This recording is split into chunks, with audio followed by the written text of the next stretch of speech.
So I told the story about how I got married at age 15 to a 32-year-old woman, and this guy here says that I am the exception to the rule that most young men never regret being with a much older woman.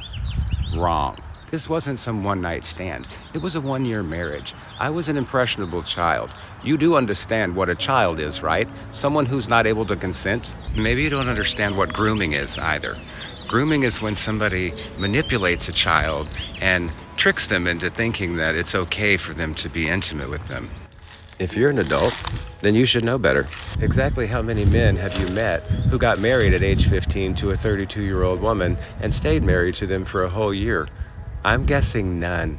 Well, congratulations, you just met one, and it's me. It's guys like you who make it harder for guys like me to come to terms with that abuse because you downplay it as if it's no big deal, like it's just another notch on your little teenage child belt. Well, it's not. It is abuse, and it is wrong. And yes, I was a victim. What else do you call it when a child is manipulated into a relationship, estranged from their mother by this manipulation, and then ends up basically having to marry this person just in order to escape from that abusive mother? And then when I moved in with her, I was trapped. I had no job. I had to work in tobacco. I was 15. Legally, I was an emancipated adult, which meant that I could work anywhere.